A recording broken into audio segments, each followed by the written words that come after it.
ครึ่งกิโลพี่น้องโอ้ยห่อสมยักษ์สมใหญ่สูตรพรวันเนื้อพี่น้อง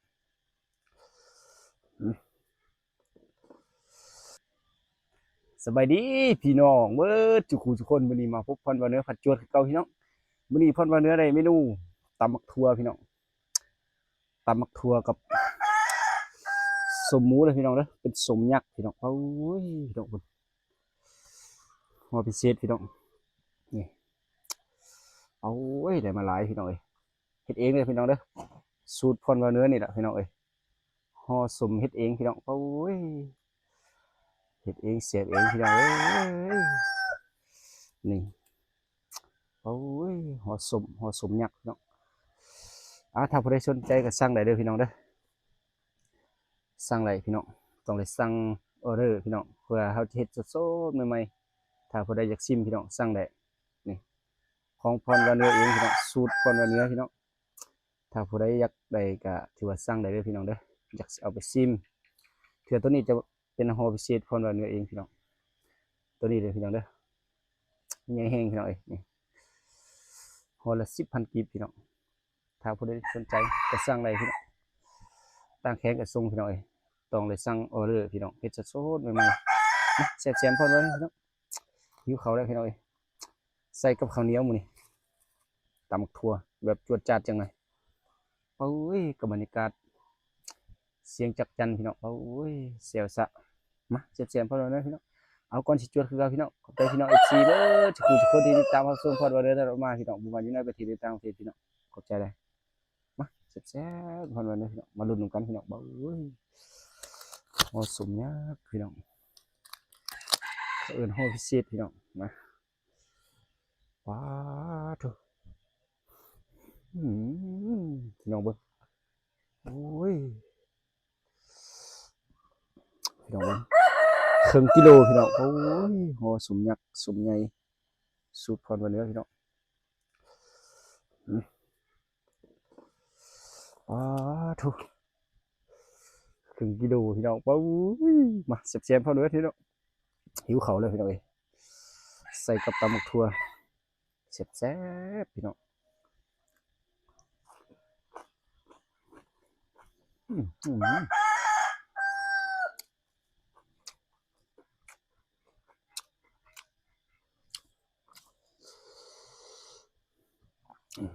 หอพิเศษนะ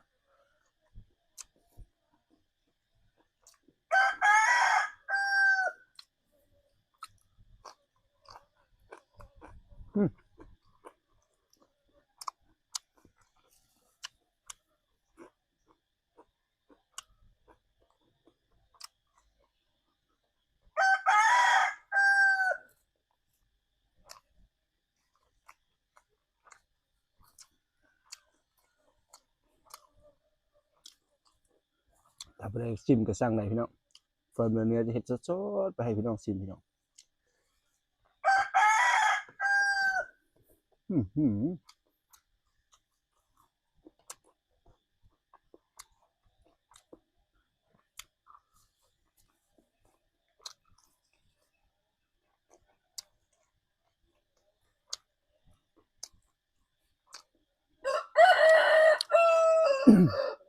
สมงัวก็เฮ็ดเลยพี่น้องเด้อผู้ใดมักหมูก็เฮ็ดหมูผู้ใดมักงัวก็เฮ็ดงัวให้พี่น้อง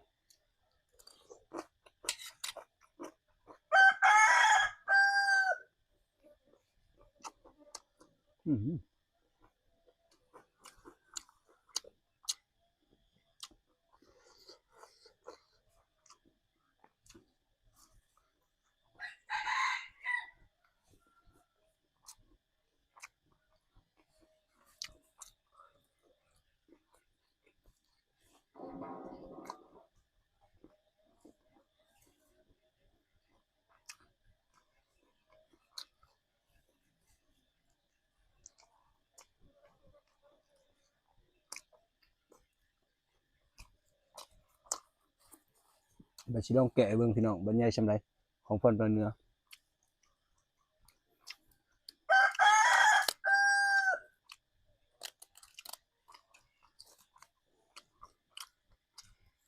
ต้องเฮ็ดสมราคานะพี่น้องพี่น้องเบิ่ง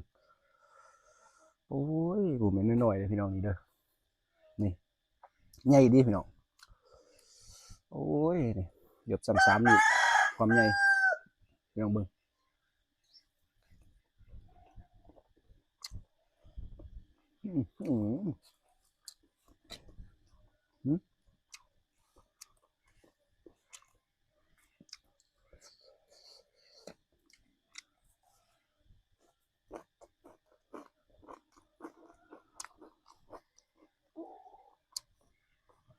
ตางแข็งถ้าสั่ง10ถุง10ห่อพี่น้องตางแข็งถ้าสั่ง10ห่อขึ้นเมืองส่งพี่น้องเฮ็ดเป็นถุงพี่น้องถุงละ10ห่อ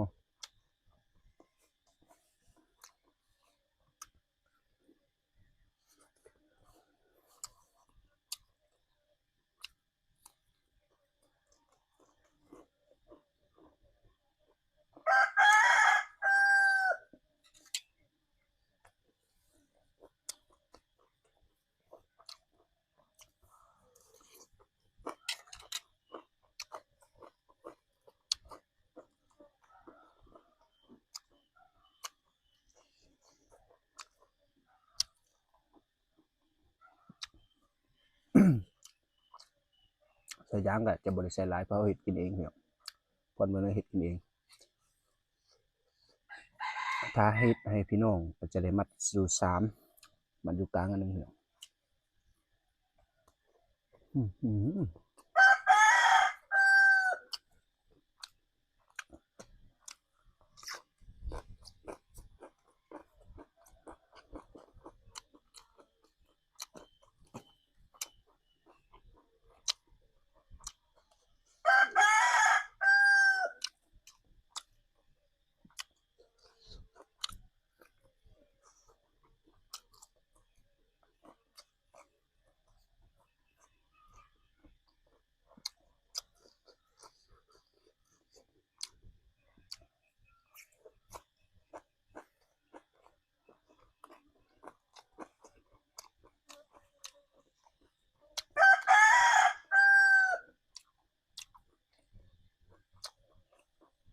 ถ้าเพิ่นสั่งไปซิม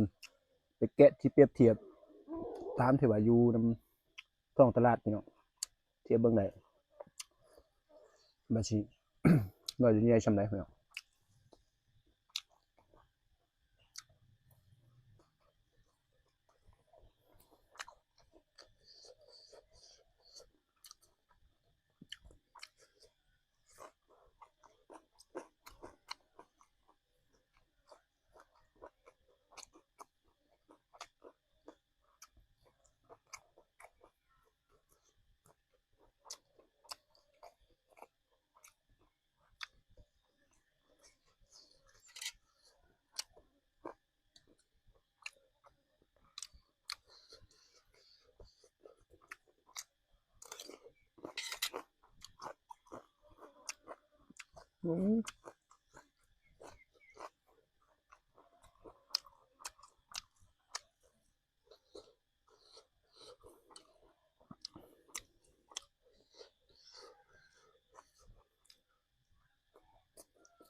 เพิ่นสั่งไปซิมแล้วติดใจแน่นอนพี่น้อง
เผ็ดหลายกว่าทั่วพี่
เฮ็ดใหม่ๆทุกมื้อพี่น้อง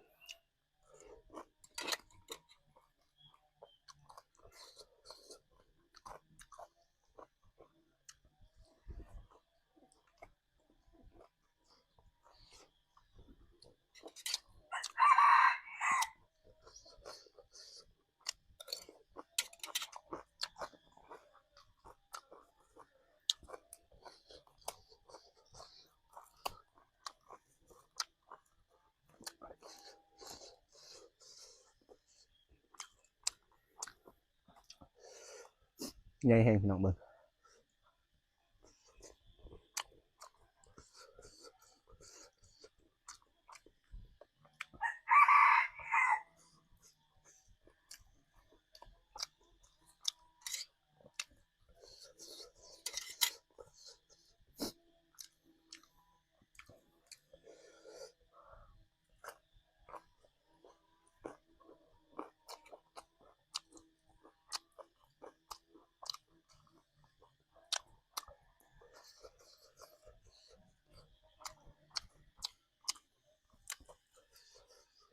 ใบข้าวก็แซ่บพี่น้อง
แจ่วมักทั่วพี่น้องโอ้ย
โอ้ย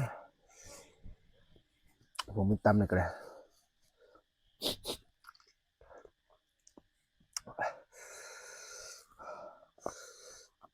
โอ้จดจัดพี่เนาะ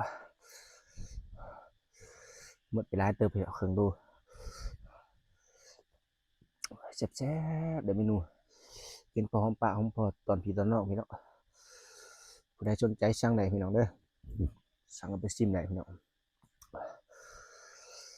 เอาได้เมนูจดจัดตอนพี่ตอนน้องแซ่บๆคือเก่าพี่เนาะจดเข้าทายพี่เนาะ